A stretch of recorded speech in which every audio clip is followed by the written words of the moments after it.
Olá pessoal, tudo bem? Retomando o canal, né? Eu fiz apenas um vídeo e depois nunca mais gravei. Hoje eu tô aqui então para contar um pouquinho mais da minha experiência de leitura sobre o livro São Bernardo, do Graciliano Ramos.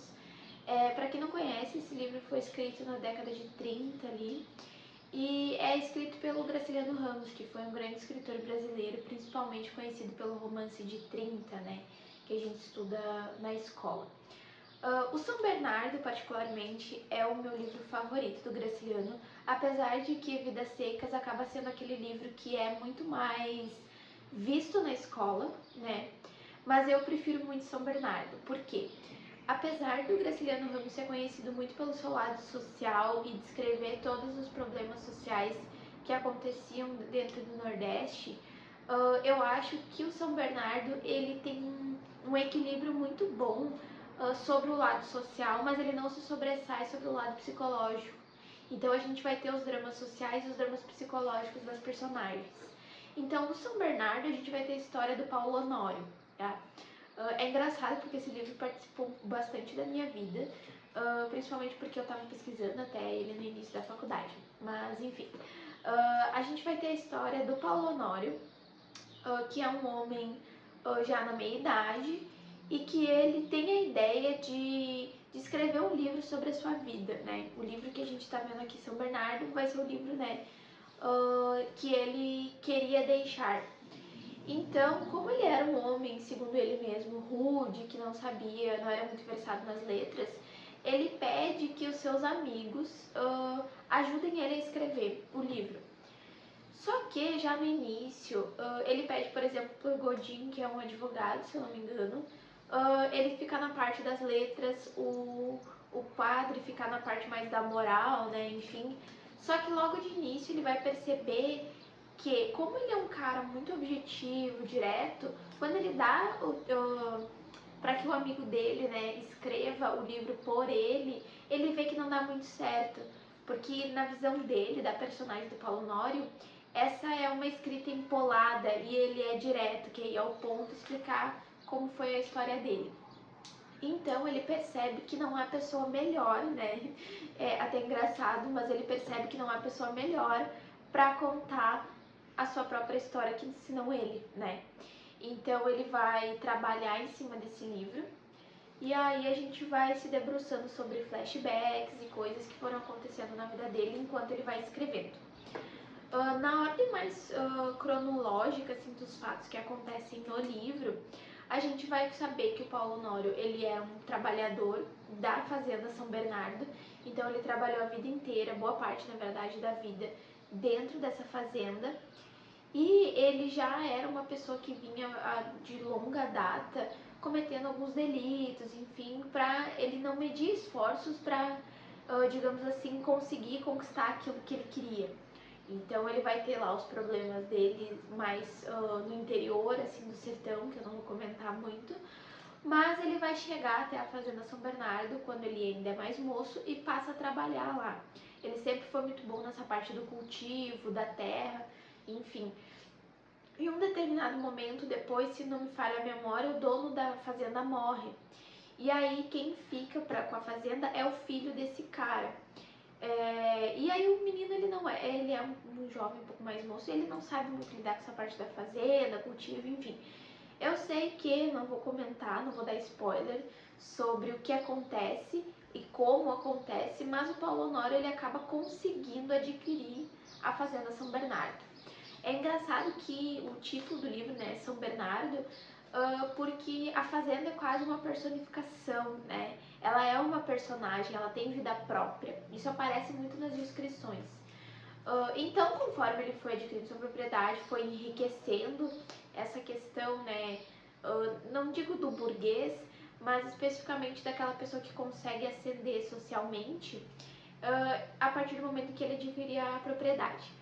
Depois disso, ele passa a perceber que ele conquistou várias coisas, mas ele ainda não tinha algo que era muito importante para passar adiante, que é um herdeiro, um filho. Então ele vai conversando com os amigos, enfim, e aí ele conhece na casa de um juiz, que eu não vou lembrar o nome da personagem exatamente agora, mas ele conhece uma professora que se chama Madalena. Então ele vai ali meio que cortejar ela no início, enfim. E aí até que ele resolve propor ela, né, em casamento. E ele é bem direto, assim como a própria personagem. Olha, eu preciso de um herdeiro, você, né, é uma professora, ela tem uma tia que ela sustenta, porque a tia ajudou ela e aí ela não tem recursos, né, porque vou ser professora, na verdade, perdão, então, né, a gente sabe como é essas questões, já desde aquela época. Então, a Madalena, ela não tem tantos recursos e ela, né, demora um pouquinho, hesita, tem várias questões em torno disso, até que ela aceita, né. Então, ela e a tia vão passar a morar na Fazenda São Bernardo e, de início, a gente já começa a perceber que há uma questão conflitante entre os dois, porque as personagens são muito diferentes. Enquanto o Paulo Honório é seco, é objetivo, não é letrado no sentido de letramento mesmo, né, da parte da escrita, ela já, como é professora, né, ela é muito mais da parte intelectual, ela tem uma questão política ali que o Graciliano Ramos coloca, porque ela tem um viés com algumas coisas que eram contra, né, o pensamento vigente daquela época, o que hoje a gente chamaria mais de esquerda, né, mas é uma questão de olhar para o lado das minorias. Ela vai ter vários problemas com o Paulo Honório por conta da forma como ele tratava, né, os próprios empregados, enfim. Então a gente vai ter esse conflito o tempo inteiro, que vai gerar muitas questões e muitos problemas entre eles. De início eles até se davam bem, dá pra perceber que ele gosta, né, apesar de ele ter um interesse nela, eu acredito que ele goste dela. E aí até que começa a ter muitos problemas, ele passa a ter muitos ciúmes dela pela forma como ela trata os empregados. Ela escreve cartas, mas no fim as cartas eram pra ele mesmo, só que como ele não sabe ler, ele não tem ele não é alfabetizado, enfim, ele não consegue ter essa noção de que na verdade o que ela estava escrevendo era pra ele.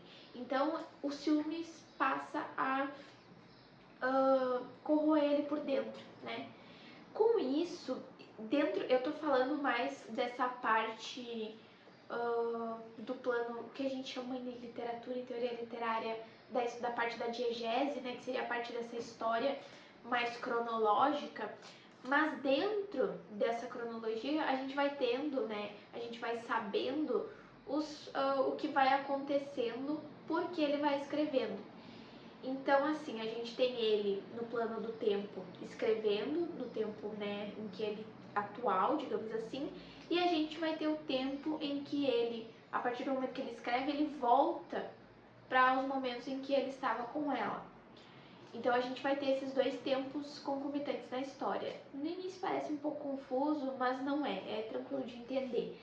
E uma coisa interessante é que a gente sempre vai ter uma questão do barulho de uma coruja, um pio de uma coruja, que toda vez que ele escreve é porque ele escuta esse pio, porque faz lembrar a ela. Tem várias questões em torno da simbologia da coruja, enfim, da intelectualidade, mau agouro, né? Então a gente vai percebendo que algo vai acontecer, né? Ou que já aconteceu, dependendo do tempo em que a gente está analisando aqui. Com isso, a gente também percebe algumas características que são bem interessantes do próprio texto literário da época. Além daquela questão sociológica que é gritante, a gente percebe na forma como as personagens têm características animalescas. Então, o funcionário mais fiel do Paulo Honório, que eu não vou me recordar agora o nome dele, várias vezes o Paulo Honório descreve de uma maneira como se ele fosse um cachorro, né? Então, toda aquela questão da desumanização das personagens é muito presente aqui, que eles sofrem muito, tem muitos problemas. Também, outra questão que é interessante é ver esse psicológico das personagens, principalmente do Paulo Honório, porque ele não sabe, lá no início, ele não sabe exatamente o porquê que ele precisa escrever, ele só sabe que precisa escrever, né, toda a história dele. Então, é uma questão talvez de escrita como uma ferramenta de compreender a si mesmo ou até de se enxergar enquanto um ser humano, porque parecia que ele não se enxergava, né? Bom, então eles vão brigando, né? Vai tendo vários problemas com ciúmes e em um determinado momento acontecem vai chegando ao ápice desses conflitos entre eles, até que